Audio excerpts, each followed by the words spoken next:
3h30. J'arrive à la maison après une activité avec mes élèves au Montagne Noire.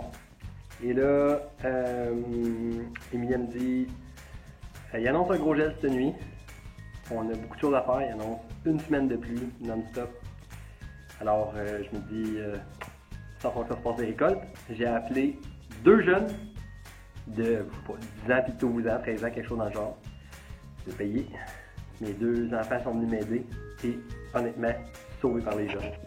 Voici l'histoire d'une récolte en catastrophe. On s'est fait attaquer à l'écoferme le tournant. On s'est fait attaquer par des légumes géants. Et donc, oui, premièrement, mon travailleur agricole est plus petit que d'habitude, mais ça, je peux vous dire que c'est un sacrement de gros radis. On en a un autre ici. Ouh là là, les amis. Regardez-moi ça, la récolte de daikon de l'année. Donc, on peut dire qu'en ce moment, un daikon, il y en a des plus petits, c'est bon. Un daikon, là, tu peux prendre la fourche. Prends la fourche pour creuser autour. Un daikon, je pense que... Ouais, je pense que ça va faire pas mal de repas. Je remercie le fumier de cochon de Jean-François d'Ambremont pour les bons soins en apport en nutriments.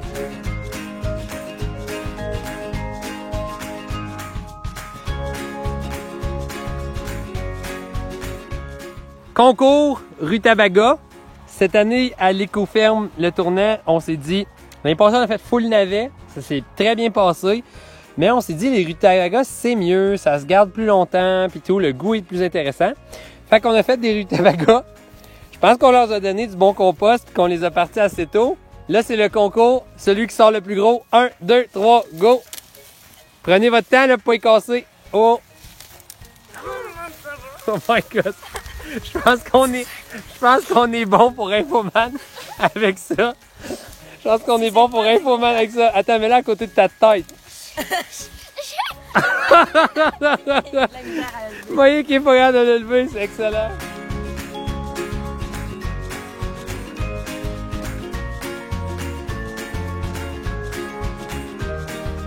Ça, c'est des trieurs.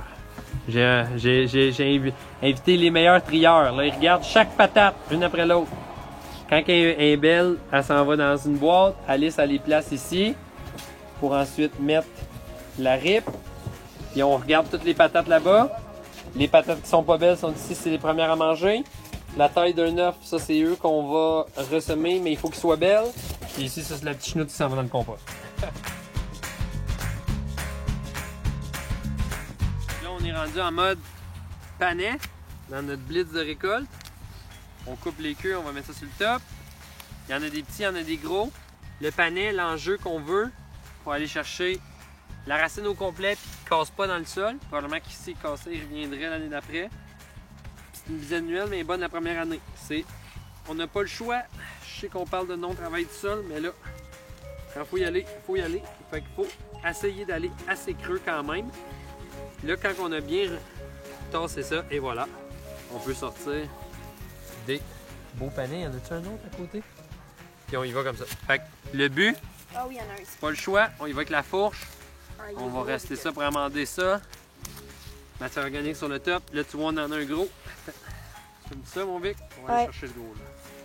Attention, là, tu vois, à ce grosseur-là, si je tire, je le casse, c'est sûr et certain. Fait que moi, je pogne ma fourche. Puis, ça lève.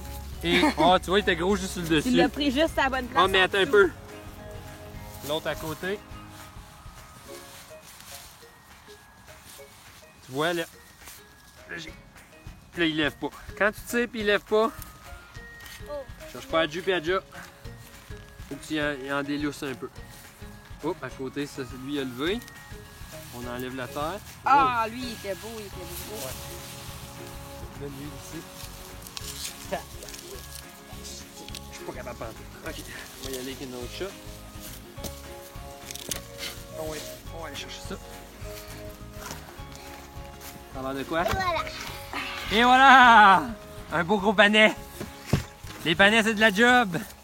Mais ça se garde bien, c'est parfait. Alice, tu peux les mettre dans les bacs. Merci!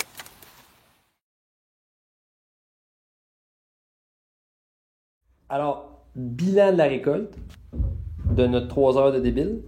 Ici, j'ai mes plus grosses patates, 2 bacs de moyenne patate, mes patates à semer. Mon rang de carottes, donc avec des très grosses carottes, mais aussi des petites carottes qu'on va mettre de côté. On va trier ça demain. J'ai du chou. Pas exceptionnel, mais là, il faisait noir quand on l'a enlevé. On va le trier. Peut-être faire une petite lactofermentation aussi pour essayer de bien le passer, bien trier. On a du panais, certains quand même gros calibre, d'autres bizarres de panais et tout. Donc ça, il me reste à mettre une couche de sable, une couche de panais, une couche de sable, une couche de panais. C'est ce que je vais faire avec les plus grosses carottes également. Ici, on a ramassé des radis que j'avais oubliés, que j'avais plantés à l'automne. Ça, je m'en vais faire un potage avec ça demain. On va le congeler, on va l'avoir pour l'année, parce que je connais pas le potentiel de garde là-dedans, mais je ne m'aventurerai pas sur le fait que ça me tente de manger ça autrement qu'en potage. On a les petits daikons. Les petits daikons. Petits daikons. On a ici les betteraves. Une année famélique de betteraves. Et je trouve ça je suis content de vous dire que j'ai manqué mes betteraves. Vraiment content. Parce que, honnêtement, cette année, j'ai eu une année exceptionnelle de plein de choses. Au-delà des attentes sur beaucoup de choses. Les betteraves, ça a été nul à chier. Puis j'adore ça, manger des betteraves, particulièrement l'hiver. Le borsch, c'est peut-être ma soupe / repas préféré l'hiver. Fait que je vais en acheter probablement à des fermiers de famille que je vais aller chercher. C'est ce qui me manque en ce moment pour compléter mon total. Sur des céleri raves, j'en mange moins souvent. On a ici les bazookas. Regarde ça. Le balcon, je pense qu'on voit comme mal. Là. Mettons, je le mets à côté de ma jambe. Là. Il m'arrive en haut du genou. Il est plus gros que ma jambe, ce daikon-là. Fait que je vais faire de la petite lacto. Évidemment, on a sorti en catastrophe, j'ai pas le temps de faire ça. J'ai trié ici les petits rutabagas, même si on a du calibre intéressant. Très beaux les rutabagas. Ils ont été mis en dessous d'une toile pour être certain de ne pas avoir la litize et toutes ces bébites-là. Ils ont été plantés très tôt. Ça, ce rutabaga-là, je ne suis pas sûr que les gens prennent la mesure avec cette vidéo-là. Là. Mais c'est plus gros que la tête de l'enfant qui l'a ramassé. Puis j'en ai ramassé 3 très gros. Puis les 2 plus gros sont dans le fond. Puis ça, c'est sans compter celui-là. Regarde ça. La grosseur du rutabaga. Super beau calibre. Vraiment. Fait que je suis super content, vraiment, au niveau du rutabaga.